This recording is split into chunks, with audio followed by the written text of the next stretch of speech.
Hey, thanks for coming back to the channel. We got a little bit of a crowded table here. We're back in our YouTube Photo Lab studio today. So we had a few requests to do the Winchester Model 12, and that's something I've been wanting to do. It just took a minute to get a representative example, so I think we might have gone a little bit overboard. So I bought an estate not long ago with a number of Model 12s in it, so I brought a few representative examples and a 42, Model 42 here. We're going to talk about him just a little bit. So the Winchester Model 12, for me, in my humble opinion, probably the best slide action shotgun or pump action shotguns ever been made. Remington 870 notwithstanding. The 870 has sold more units and the Mossberg 500 has sold more units. And they're still in production, obviously, and the Model 12 is not. But the Model 12 sold almost 2 million shotguns since it was introduced in 1913. And the standard product, or not 1912 actually, with the 20 gauge, but and then it went out of production in 1964, mainstream production. There was some cleanup done in the 70s all the way through 1980 with the Y series guns, and then Browning had made a run of Model 12s that were made by Morocco in Japan. So that said, let's talk about the original, the real one, the Model 12. So the designer was a man by the name of Thomas Crossley Johnson, or T.C. Johnson, one of Winchester's design engineers. And he took the Browning design of the Winchester 1897 and addressed some of, I don't want to say shortcomings, but it was a very complicated gun. One thing John Browning did like to do is complicate his firearm designs. Now, they were solid designs, certainly, and time-tested, and obviously is one of the greatest firearm designers ever, but he certainly did make his guns complicated. So the Model 1897 was that. So T.C. Johnson took a lot of the same features, cleaned it up, made the hammer internal, and streamlined it, and the Model 12 was born. Now, when the Model 12 came out in 1912, slide action shotguns were still, I don't want to say rare or unique, but they were not mainstream. People were still shooting single shot, break open guns, and double guns was the primary shotgun in the Americas for sure. There had been all the way back to the Spencer / Bannerman pump action shotgun, and Remington had the Model 10 out there, and of course the Winchester 1893, 1897. But the Model 12 came about, and it kind of became the king of the slide action shotguns until the 870 came about. So, and we just did a video on the 870 not long ago, and explained why it had become the king of the shotgun. And that was one of the questions on the 870 videos, what makes it the king? Numbers produced. There's no arguing the popularity of the 870 shotgun. So before the 870, it was the Model 12, although it was certainly an expensive shotgun for its day. So in 1912, the gun was introduced, and it was introduced in 20 gauge. It was a year later, 1913, when Winchester brought it out in 16 and 12 gauge. And at the time, the gun retailed in $1912, $55, which was a bunch of money in 1912. That's about $1,700 or more than $1,700 today. So expensive gun, a more expensive gun than the 97. So the 1897 became the, I don't want to say necessarily the budget gun of the two, but it was certainly less expensive at the retail game. So what we've got here on the table is just a little bit of the guns I pulled off the wall in the shop to bring over here. So we've got Model 12s and all the gauges. We got it in 12, 16, and 20. There is a 28 gauge Model 12 on the table. There is a 410 bore Model 42.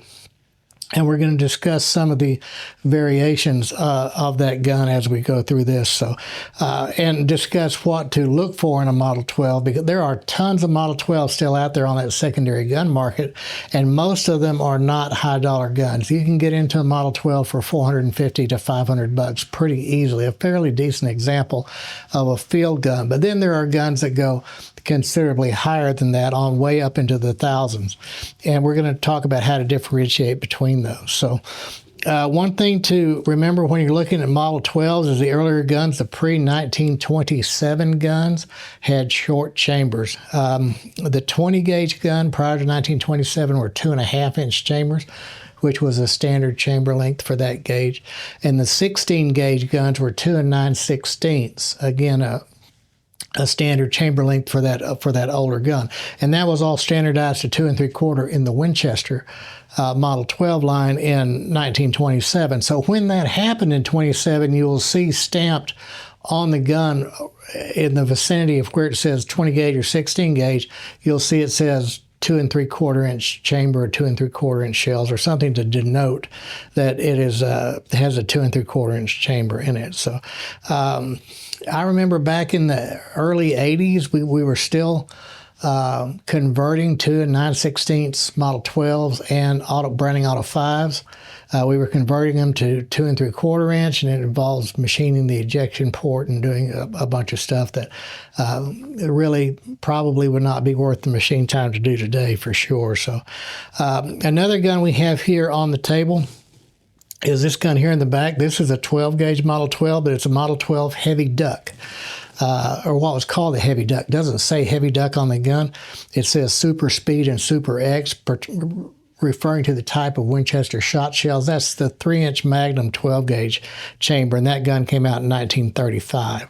So we have a few here. There's some that we don't have here.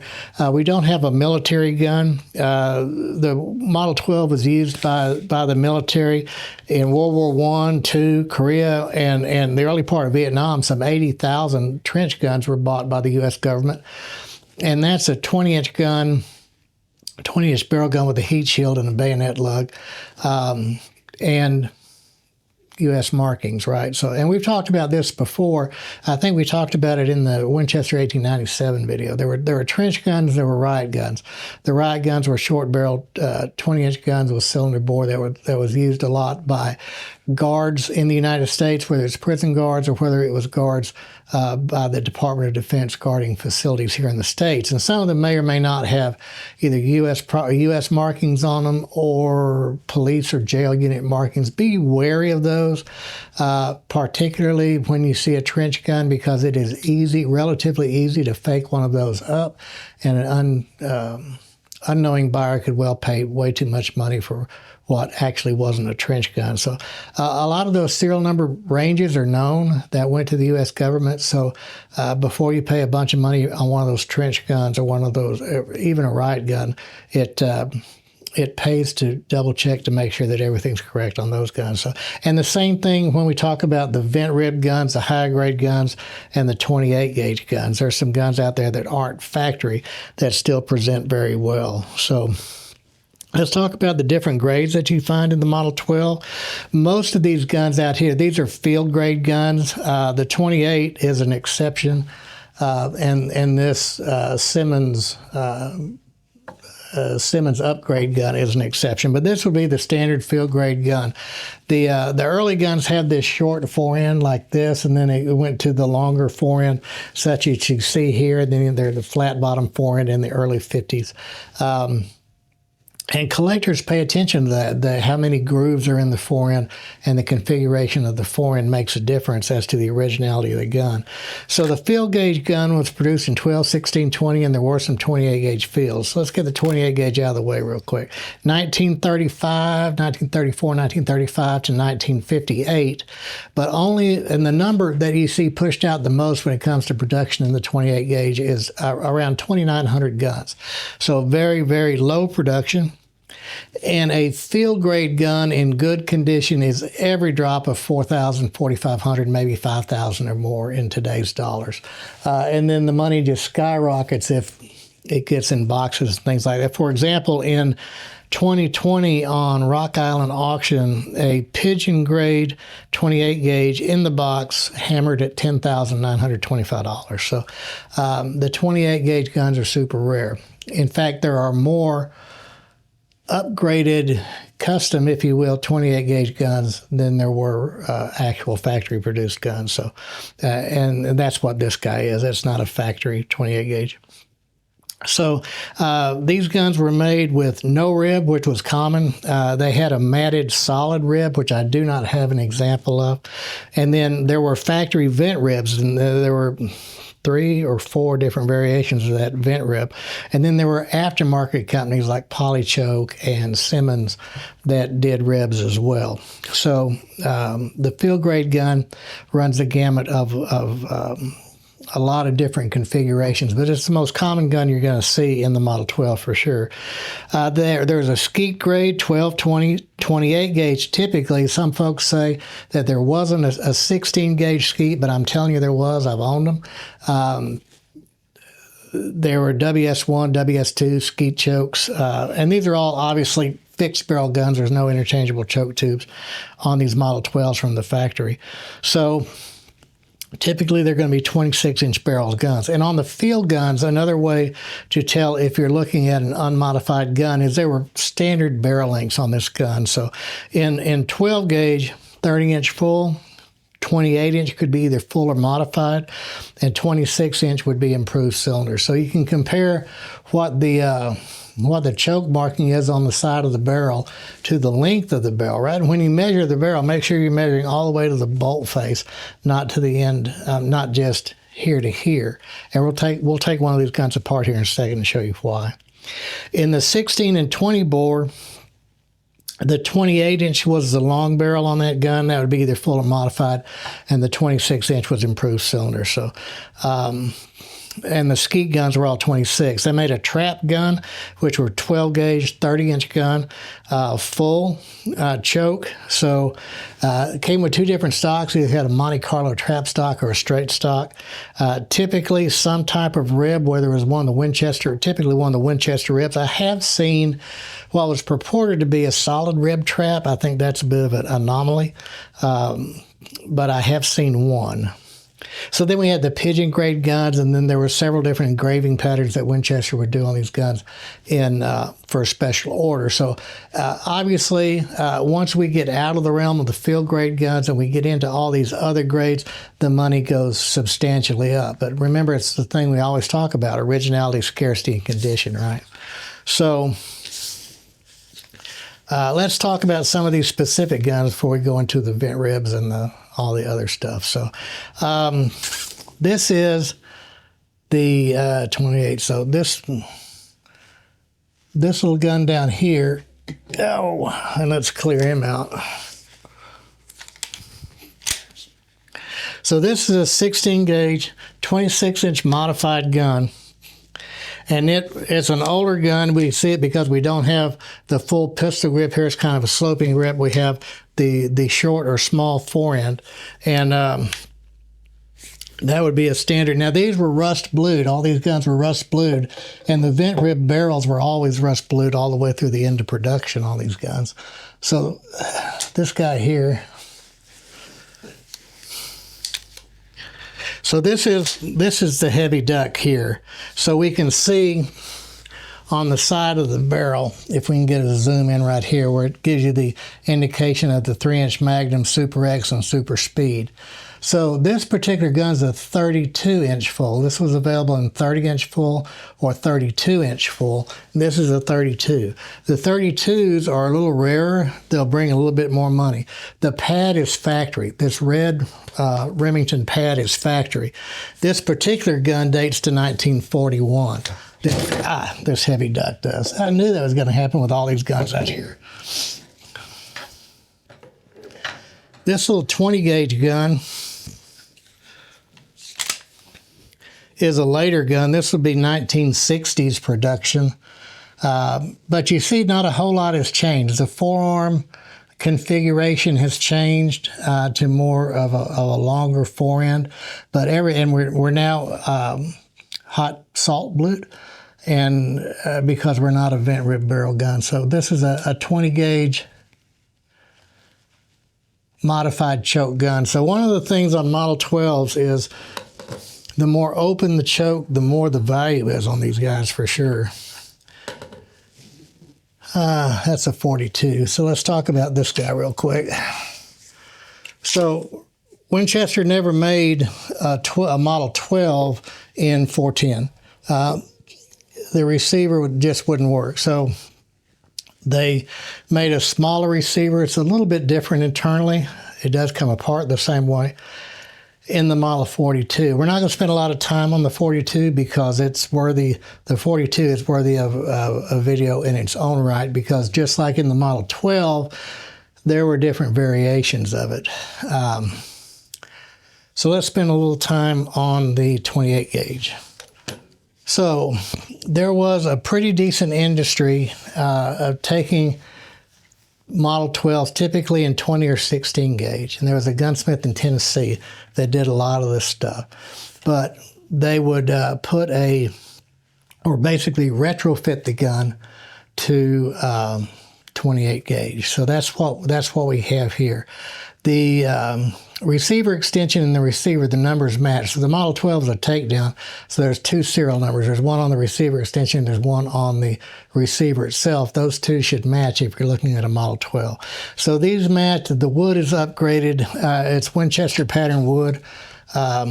It may be, I'd have to really look and see. It may be Winchester skeet grade wood because that was available to purchase.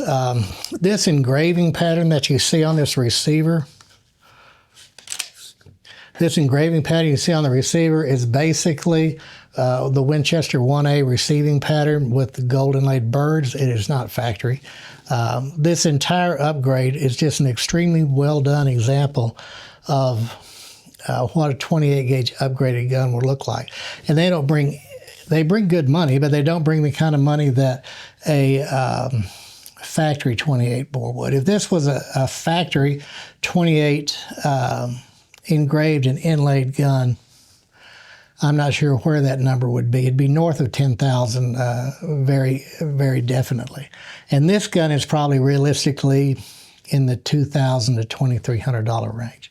So it's just a great shooter for people that want to shoot sub-bore competitions with a 28 gauge, and they want to do it with a classic gun, the Model 12. So there's a few keys here. There's no Winchester proof mark. There's no Winchester markings on the barrel whatsoever.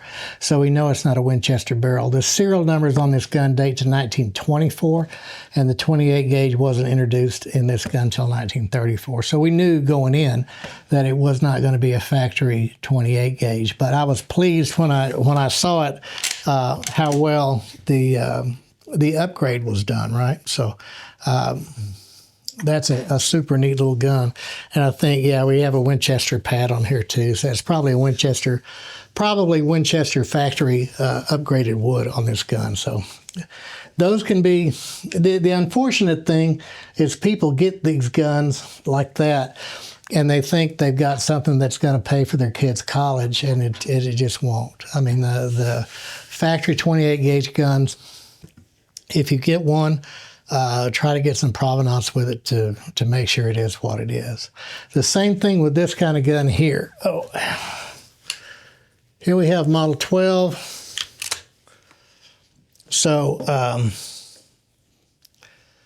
this started out, the choke markings are still here, 12 gauge full choke. So it would have started out with either 28 or a 30-inch full choke barrel. So the barrel is original, obviously, but the rib is not. So the Simmons Gun Specialties Company did a ton of upgrade work on Model 12s and Model 42s. And they provided, and they worked in close collaboration with Winchester on these ribs. So they would take a standard gun. They did it two ways. Simmons bought guns from Winchester, upgraded them, and sold them through their channel, through Simmons. You could buy them from that company. Or if you owned a Model 12 and you wanted an upgrade, you could send your gun in to Simmons and they would do it and send it back. So there's a couple of ways to determine this is not a factory vent rib gun. One, well, I mean, the easiest way is to look right here and see if you can get a close shot of this. I think we have some still photos, but we'll see if we can get a close shot of that too. What you don't see right there is the WP proof mark in an oval, which is that there.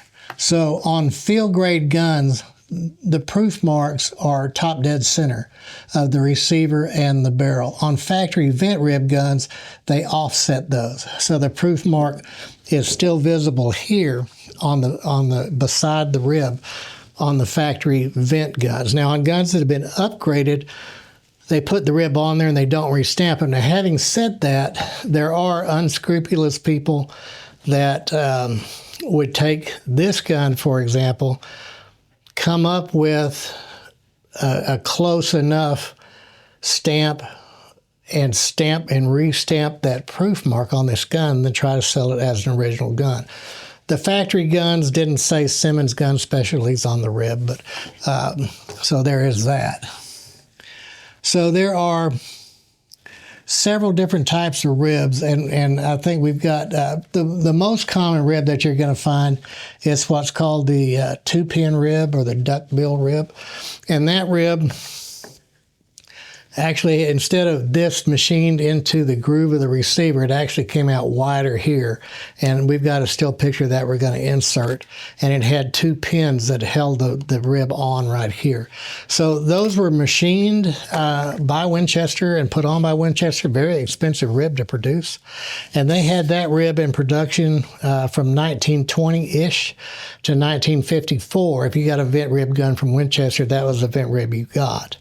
And they put that rib on trap guns, skeet guns, upgraded field guns if you ordered it with a rib, and then all the way up to what was called the Black Diamond series, which was heavily checkered guns, very ornate guns, had a black diamond inset into each side of the wrist there, would have that two-pin rib on it. And they kept that post-war on the trap guns, and the pigeon grade guns and some of the skeet guns.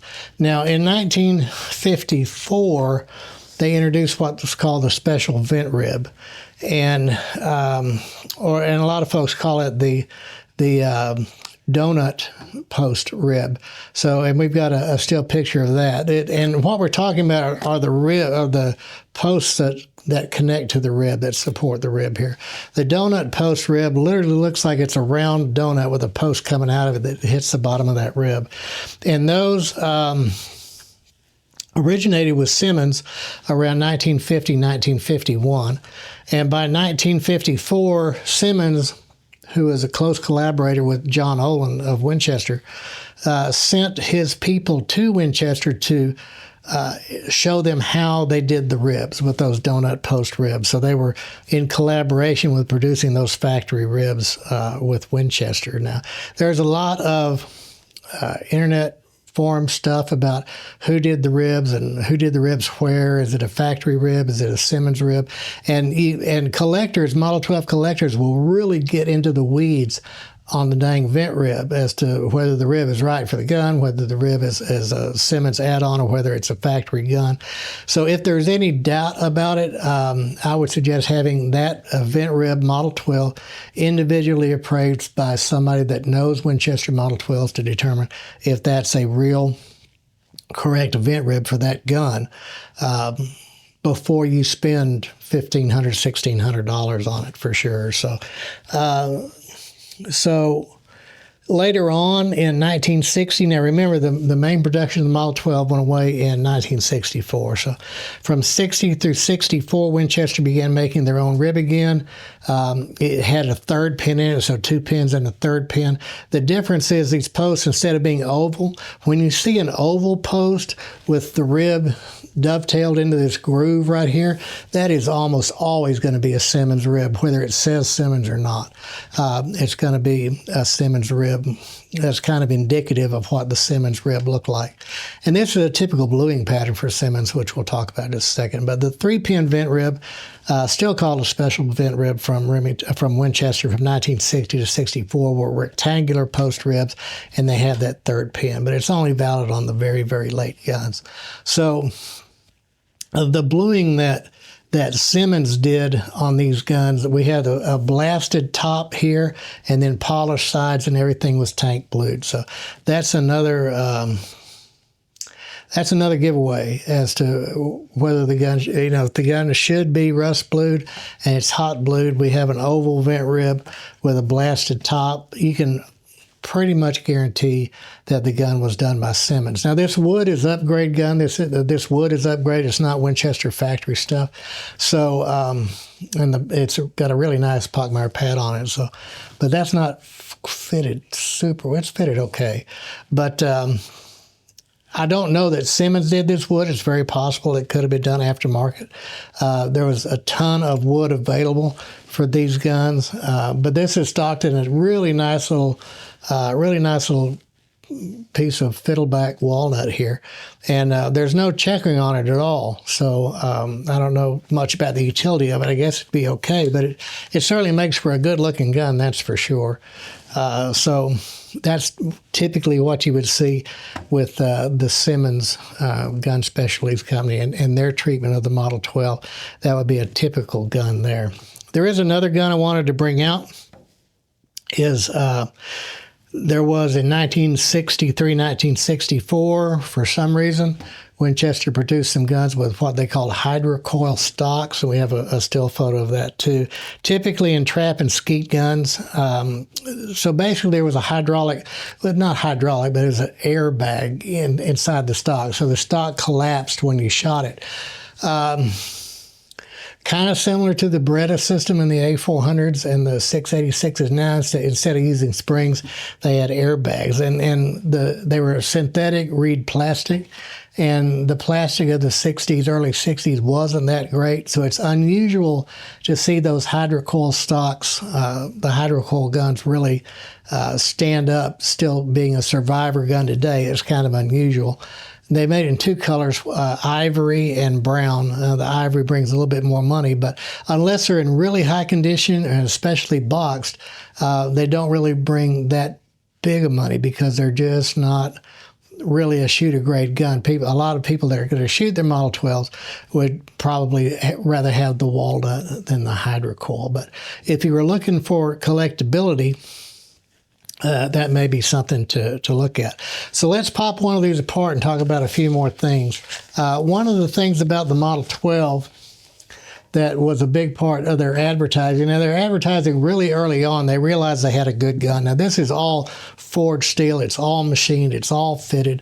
That was one of the reasons why it had to go away, because it was too expensive to produce, especially when the 870 came along in 1950. So that really put the death knell on this gun. That's unfortunate, but they just couldn't keep that level of machining and finishing up and be price competitive, so it had to go. And the decision was made to discontinue the gun 64. And the cleanup in the Y series guns, serial number beginning with Y, they originally used old receivers that they put the Y prefix on. They used forged receivers. Then very unfortunately, toward the end of that run, they began using investment cast receivers, centered metal type receivers. So if we get some Y series guns, that's worth a video too, because those are not created equal. And you should really know that they can be good shooters, but you need to know a little bit about the Y guns before you spend money on them. So let's... I got off in the weeds there a little bit. They called it the perfect repeater, was the advertising, kind of the slogan. And you see that in the advertising of the day. They call it the perfect repeater. But one of the big things they remarked about how easily this gun was to take apart in the field, instead of having to put this big long gun in the back seat of your car, they made shorter carrying cases out of leather and canvas and whatever to take it apart, because you can take the front half off of the gun. So... and we'll do it on this guy. I've taken all these apart in the store. So this is right here at the, we're going to move that up. The bolt needs to be up and locked. And that's one thing we need to talk about too before we even do that. When you pull the trigger on the Model 12, bolt's still locked. Bolt's not unlocked. So it actually has to come forward, and you can hear that little click. And now the bolt is, that bolt lock has dropped out of the way, and the action can come back. Now, when you're shooting it, that's not a problem, because when you shoot the gun, the recoil, your hand here on the forend actually makes that pull forward. So it's easy now. unlock it that way. So the other thing that people talk a lot about with the Model 12 is that it doesn't have a disconnector in the action. So that means that you could fire it, and that would have fired it again without pulling the trigger. So the gun will slam fire, which if you had the trench gun or the riot gun, or you're using it in that kind of situation, I can see where that might be beneficial. I have never needed to slam fire ducks coming in on decoys or doves, you know, coming up out of the wheat field. So, so with the gun locked, we're going to bring this guy out from the top right to the bottom left. We're going to move that around till it stops. I'm going to try to do this on camera if I can. It's going to be hard to do. I picked the longest gun. It's going to come out. This is going to come out, and then the gun just turns in half. So one of the things you need to look at if you're looking at a Model 12 is you want to take a look at the face of the barrel here. You want to take a look at the face of the barrel extension. That was left in the white. The guns were blued, then fitted at the factory. So if this is blued, that's a very strong indication that the gun has been reblued. Now we look at all the usual stuff. We look at how clear the markings are, right? If anything is blurry on any of the roll stamps, it's an indication of it being reblued. But that's a dead giveaway because virtually nobody outside of possibly a Simmons or folks like that, once they reblued the shotgun, went back and removed the bluing from here or here. So that should be in the white. Now, also notice you have a mortise here and a mortise here, so there's really only one way that can twist on. So be careful when you're putting this interrupted thread back together that you have it where this screw will feed into its corresponding notch. Otherwise, you can ding out the side of the receiver. So the other interesting thing about the Model 12 is this screw here. This is an adjusting sleeve. So the gun is designed to, if over time and wear it gets loose, that takedown joint gets loose, you can actually adjust this sleeve to tighten it back up. So it was a neat piece of engineering on this gun. They did it super, super well. So this is for, is this the heavy dug? Yes, the heavy dug. So this is a 32-inch barrel gun. So that's what it would, that's the level of case, canvas case or leather case you would need to transport this gun. So Winchester made a lot of hay about that in their advertising, as well they should. So the Model 12 Winchester, they're out there at 2 million of these things, or just under 2 million were made. So they're not particularly scarce. But as we talked about, there are pockets of production that are a lot scarcer than others. So obviously 12 gauge by far, 12 gauge field by far is the most common. So a lot of folks have had the barrels cut and put on adjustable chokes, or as a poly choke or cuts compensator or things like that. There were some cuts guns done at the factory, but you would have to get provenance, some type of factory verification that was done at the factory. Otherwise, it greatly devalues the gun over if it's done aftermarket. So that said, they're still excellent shooters. I've hunted Model 12s forever. A 20 gauge Model 12 for me is a good all-around bird gun unless I'm shooting geese. So anyway, I haven't done it justice, I'll tell you that. There's way too much to talk about on a Model 12, but there's only so much time in the day, right? There's only so much time where people's going to watch one of these videos. So we'll call it on that one. If you like what we're doing, hit that like button. Let us know. Hit that subscribe button. We try to push stuff out at least weekly, sometimes more than once a week. For example, in this estate that I bought, I've got a really nice Belgian A5, Auto 5 Browning still in the box. That's probably going to be worth a video coming up too. So look for that in the near future. But we appreciate you guys watching this. Never would have thought we'd have gotten this much traction on this channel. We appreciate every one of you. We'll see you next time. Thank you.